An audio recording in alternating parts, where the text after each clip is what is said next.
Selamat datang di channel Dengarkan Buku. Ini adalah audiobook The Count of Monte Cristo karya Alexandre Dumas. Bab 89. Malam itu. Monte Cristo menunggu, seperti kebiasaannya hingga Dupre menyanyikan teriakan terkenalnya. Suivez-moi! Lalu ia bangkit dan pergi. Morel berpamitan padanya di pintu memperbarui janjinya untuk datang keesokan pagi pukul 7 dan membawa Emmanuel. Lalu ia naik ke keretanya, tenang dan tersenyum, dan tiba di rumahnya dalam 5 menit. Tak seorang pun yang mengenal sang kaun akan salah menafsirkan ekspresinya saat begitu masuk ia berkata, "Ali, bawakan pistolku yang bertanda salib gading itu." Ali membawa kotak senjata itu kepada tuannya, yang memeriksa senjata-senjata tersebut dengan kehati-hatian yang wajar bagi seseorang yang hendak menitipkan nyawanya pada sedikit bubuk mesiu dan peluru. Ini adalah pistol model khusus yang dibuat Monte Cristo sendiri untuk latihan menembak di kamarnya. Cukup sebuah kapsul kecil untuk melepaskan peluru. Dan dari ruangan sebelah, tak seorang pun akan menduga bahwa sang kaun sedang, seperti kata para pemburu, melatih ketangkasannya. Ia baru saja mengangkat salah satu pistol dan mencari titik bidik pada lempengan besi kecil yang biasa ia gunakan sebagai sasaran ketika pintu studionya terbuka dan Baptistin masuk. Bahkan sebelum pelayannya sempat berkata sepatah kata pun, sang kaun melihat di ruangan sebelah seorang perempuan berkerudung yang mengikuti Baptistin begitu dekat dan kini melihat sang kaun memegang pistol dengan pedang-pedang tergeletak di atas meja, langsung menerobos masuk.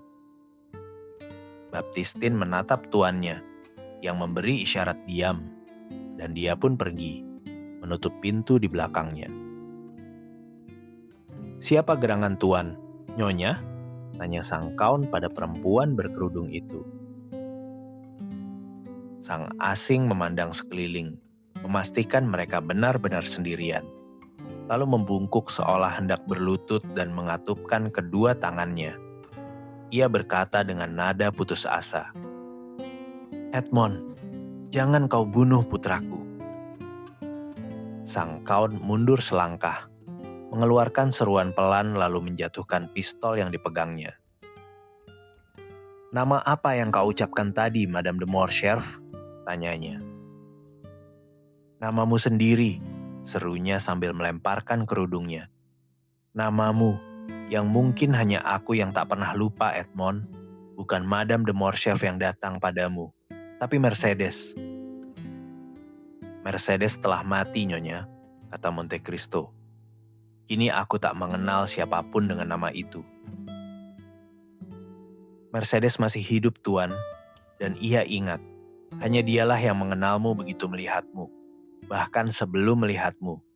Hanya dari suaramu, Edmond, dari bunyi sederhana suaramu. Sejak saat itu ia mengikuti langkahmu, mengawasimu, takut padamu, dan tak perlu bertanya, tangan siapa yang menjatuhkan pukulan ini pada Monsieur de Morcerf?" "Maksudmu Fernand?" balas Monte Cristo dengan ironi pahit. "Karena kita sedang mengingat nama, mari kita sebut semuanya." Ia mengucapkan nama Fernand dengan ekspresi kebencian sedemikian rupa, hingga Mercedes merasakan getaran nyeri menjalar di setiap urat nadinya. "Kau lihat, Edmond, aku tak keliru. Aku punya alasan mengatakan, sayangilah putraku." "Dan siapa yang memberitahumu, Nyonya, bahwa aku berniat jahat terhadap putramu?" "Tak seorang pun, sejujurnya. Tapi seorang ibu punya penglihatan ganda. Aku menebak semuanya. Malam ini aku mengikutinya ke opera dan bersembunyi di kotak parkir, menyaksikan semuanya." "Jika kau menyaksikan segalanya, Nyonya," kata Monte Cristo dengan ketenangan yang mengerikan, "kau tahu bahwa putra Fernand telah menghinaku di depan umum." "Oh, demi belas kasihan. Kau lihat, Ia hendak melemparkan sarung tangannya ke wajahku jika Morel, salah seorang sahabatku, tak menghentikannya. Dengarkan aku, putraku juga telah menebak siapa dirimu. Ia menyalahkanmu atas kemalangan ayahnya. Nyonya, kau keliru. Ini bukan kemalangan, ini hukuman. Bukan aku yang memukul Monsieur de Morcerf, tapi penyelenggara ilahi yang menghukumnya. Lalu mengapa kau menjadi wakil penyelenggara ilahi? Seru Mercedes. Mengapa kau mengingat saat ia sendiri melupakan? Apa arti Yanina dan wazirmu bagimu, Edmond? Apa salah Fernand Mondego padamu hingga ia mengkhianati Ali Tepelini? Ah, Nyonya, jawab Monte Cristo. Semua ini urusan antara Kapten Perancis dan Putri Vasiliki. Tak ada hubungannya denganku. Kau benar. Dan jika aku bersumpah membalas dendam, bukan pada Kapten Perancis atau Comte de Morcerf, tapi pada nelayan Fernand, suami Mercedes si Katalan.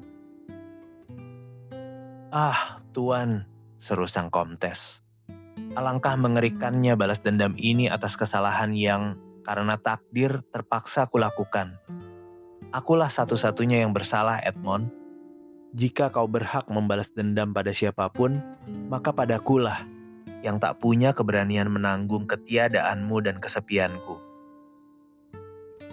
Tapi, seru Monte Cristo, mengapa aku tiada? Mengapa kau sendirian? Karena kau ditangkap, Edmond, dan dipenjara. Dan mengapa aku ditangkap? Mengapa aku dipenjara? Aku tak tahu, kata Mercedes. Kau tak tahu, Nyonya. Setidaknya kuharap demikian. Tapi akan kuberitahu. Aku ditangkap dan dipenjara karena di bawah punjung La Réserve, sehari sebelum pernikahan kita, seorang bernama Danglars menulis surat ini yang dikirim sendiri oleh nelayan Fernand. Monte Cristo pergi ke sekretarinya, membuka laci rahasia, lalu mengambil selembar kertas yang telah kehilangan warna aslinya. Tintanya pun telah berubah menjadi kecoklatan. Ia menyerahkannya pada Mercedes. Itulah surat Danglars kepada jaksa kerajaan yang diambil Count of Monte Cristo saat menyamar sebagai pegawai Thomson & French dari berkas kasus Edmond Dantes. Pada hari ia membayar 200.000 franc kepada Monsieur de Bouville. Mercedes membaca dengan ngeri baris-baris berikut. Jaksa kerajaan diberitahu oleh seorang sahabat tahta dan agama bahwa seorang Edmond Dantes, perwira kedua kapal Faraon yang hari ini tiba dari Smyrna, telah singgah di Napoli dan Porto Ferrajo, membawa surat dari Murat untuk sang usurper, serta surat lain dari sang usurper untuk klub Bonaparte di Paris. Bukti kuat dapat diperoleh dengan menangkap Edmond Dantes tersebut, yang entah membawa surat untuk Paris di tubuhnya atau menyimpannya di rumah ayahnya. Jika surat itu tak ditemukan pada ayah atau putranya, pastilah ia berada di kabin milik Dantes di atas kapal Faraon. Alangkah mengerikannya, kata Mercedes sambil mengusap dahinya yang basah oleh keringat. Dan surat itu, aku membelinya seharga 200.000 franc, Nyonya, kata Monte Cristo. Tapi itu tak berarti, karena kini aku bisa membenarkan diriku di hadapanmu. Dan akibat surat itu, yang kau ketahui, Nyonya, adalah penangkapanku. Tapi kau tak tahu betapa lama penahanan itu berlangsung. Kau tak tahu bahwa selama 14 tahun, hanya seperempat lig jauhnya darimu, aku terkurung di penjara bawah tanah Château d'If. Kau tak tahu bahwa setiap hari selama 14 tahun itu, aku memperbarui sumpah balas dendam yang kubuat di hari pertama. Dan aku tak tahu bahwa kau telah menikahi Fernand, si pengkhianatku, dan ayahku mati kelaparan. Mungkinkah? Seru Mercedes menggigil. Itulah yang kudengar saat keluar dari penjara, 14 tahun setelah aku masuk. Dan karena Mercedes yang masih hidup dan ayahku yang telah mati, aku bersumpah membalas dendam pada Fernand. Dan aku telah melakukannya. Apakah kau yakin Fernand yang malang itu melakukannya? Aku yakin, Nyonya. Aku melakukan apa yang kuceritakan. Lagi pula, apakah itu lebih keji dari seorang Perancis adopsi yang berpindah ke pihak Inggris? Seorang Spanyol lahir yang berperang melawan bangsanya sendiri? Seorang upahan Ali yang mengkhianati dan membunuh Ali? Dibandingkan perbuatan itu, apa arti surat yang baru saja kau baca? Hanya tipu daya kekasih yang seharusnya dimaafkan oleh perempuan yang menikah dengannya, tapi tidak oleh kekasih yang seharusnya menikahinya. Nah, Perancis tak membalas pengkhianat itu. Spanyol tak menembaknya. Ali dikuburnya membiarkannya lolos. Tapi aku yang dikhianati, dikorbankan, dikubur hidup-hidup, telah bangkit dari kuburku atas rahmat Tuhan untuk menghukumnya. Ia mengutusku untuk itu. Dan inilah aku. Kepala dan lengan sang perempuan malang itu jatuh lemas. Kakinya tak mampu menopang tubuhnya, dan ia berlutut di lantai.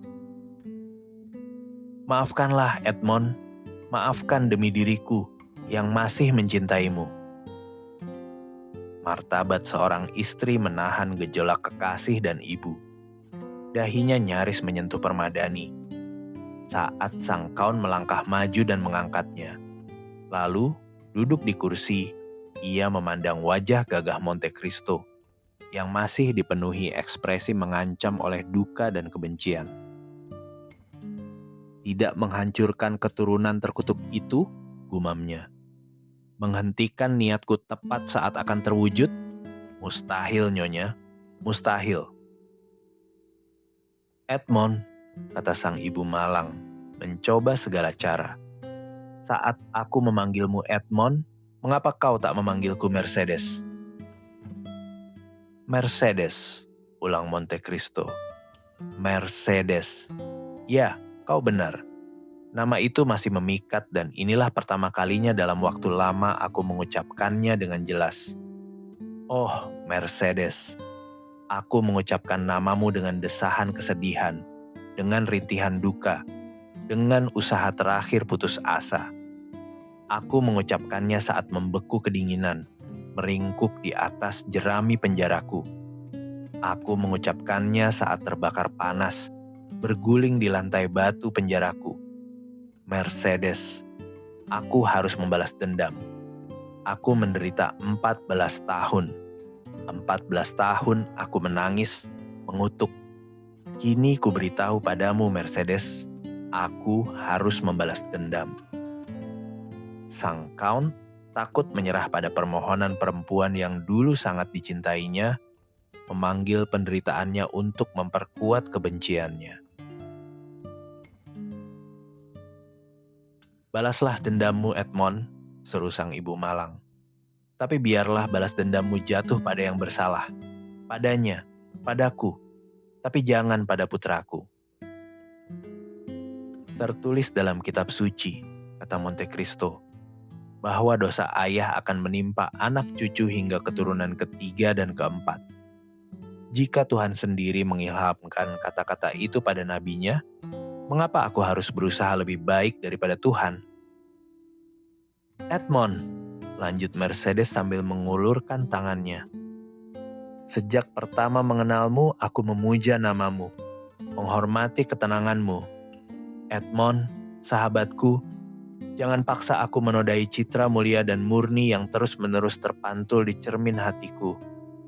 Edmond, tahukah kau semua doa yang kusampaikan pada Tuhan untukmu saat ku yakin kau masih hidup dan setelah ku yakin kau telah mati? Ya, mati sayangnya. Kukira jenazahmu terkubur di kaki menara suram dan dilemparkan ke dasar jurang oleh sipir kejam. Dan aku menangis. Apa yang bisa kulakukan untukmu, Edmond, selain berdoa dan menangis? Dengarkan, selama 10 tahun, setiap malam aku bermimpi mimpi yang sama. Kudengar kau berusaha kabur, menggantikan tahanan lain, menyusup ke kain kafan mayat, lalu dilemparkan hidup-hidup dari puncak Chateau d'If. Dan teriakanmu saat menghantam karanglah yang pertama kali membuat sipirmu sadar bahwa merekalah pembunuhmu. Nah, Edmond, aku bersumpah demi kepala putra ini, yang kumohon belas kasihanmu. Selama 10 tahun, setiap malam aku menyaksikan setiap detail tragedi mengerikan itu. Dan setiap malam aku mendengar teriakan yang membangunkanku, gemetar dan kedinginan. Dan aku juga, Edmond, oh percayalah, meski bersalah, ya, aku juga telah menderita banyak. Pernahkah kau melihat ayahmu kelaparan hingga mati saat kau tiada? Seru Monte Cristo sambil mencengkram rambutnya. Pernahkah kau melihat perempuan yang kau cintai menyerahkan tangannya pada sainganmu saat kau sekarat di dasar penjara? Tidak, potong Mercedes. Tapi aku melihat orang yang kucintai hampir membunuh putraku. Mercedes mengucapkan kata-kata ini dengan duka yang begitu dalam. Dengan nada putus asa yang begitu intens, hingga Monte Cristo tak mampu menahan isakannya. Singa itu gentar, sang pembalas dikalahkan. Apa yang kau minta dariku? Tanyanya. Nyawa putramu? Baiklah, ia akan hidup. Mercedes mengeluarkan seruan yang membuat air mata mengalir dari mata Monte Cristo.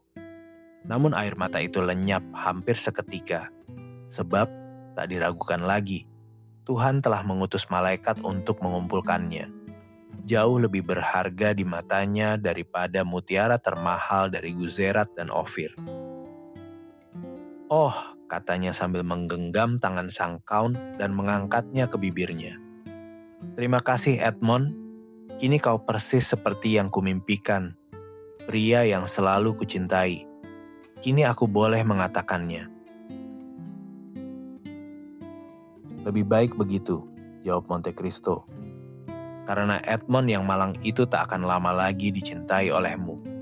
Kematian akan kembali ke kuburnya. Bayangan akan mundur ke kegelapan. Apa maksudmu, Edmond?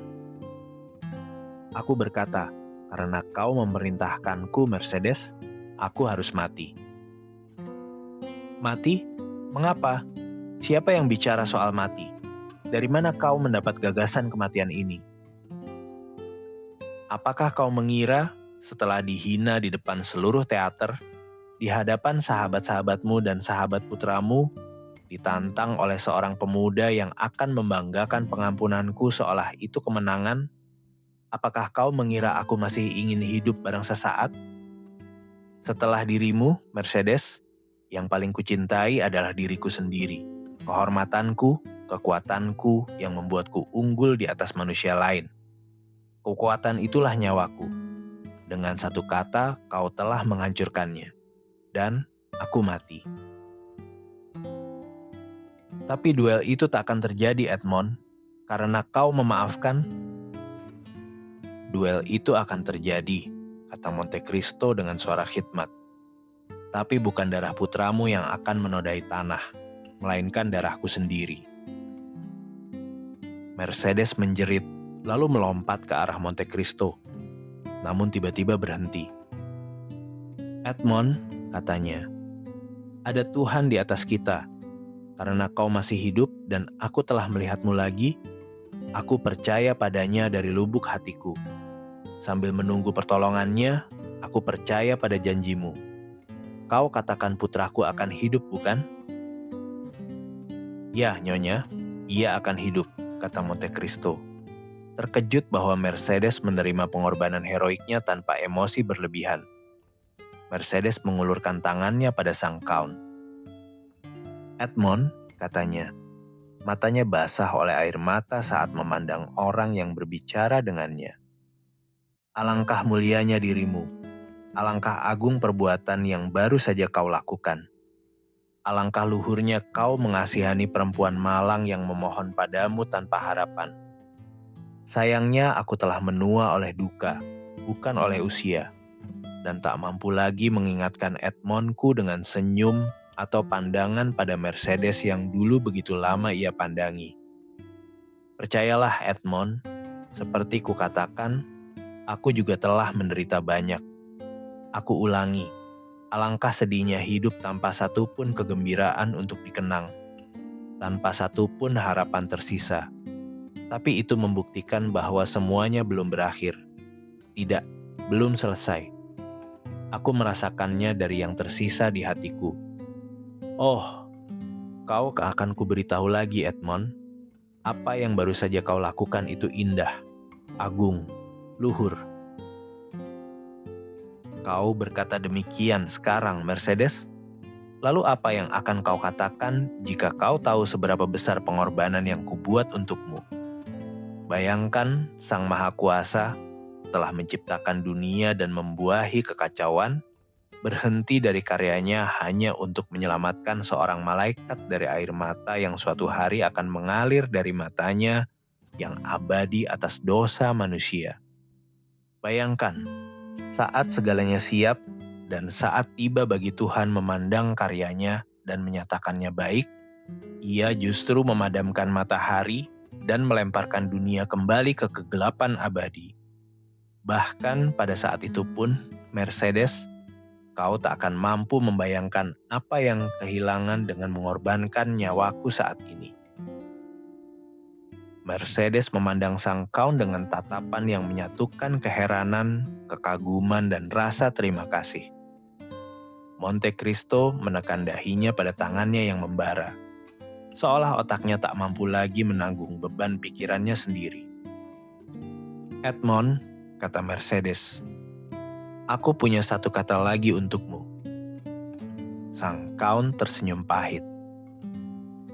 Edmond, lanjutnya, kau akan lihat, meski wajahku pucat, mataku redup, kecantikanku sirna, meski Mercedes tak lagi mirip dirinya dulu, kau akan lihat hatinya tetap sama. Selamat tinggal Edmond, aku tak punya lagi yang kuminta pada surga. Aku telah melihatmu lagi, dan menemukanmu tetap mulia dan agung seperti dulu. Selamat tinggal Edmond, selamat tinggal, dan terima kasih. Tapi sang kaun tak menjawab. Mercedes membuka pintu studionya dan menghilang sebelum ia sempat keluar dari lamunan pedih dan mendalam yang disebabkan oleh balas dendamnya yang gagal. Jam di Invalides berdentang satu kali. Saat kereta yang membawa Madame de Morcerf melaju di atas jalan Champs-Élysées, yang membuat Monte Cristo mengangkat kepalanya. Alangkah bodohnya aku, katanya, karena tak mencabut jantungku sendiri pada hari aku bersumpah membalas dendam.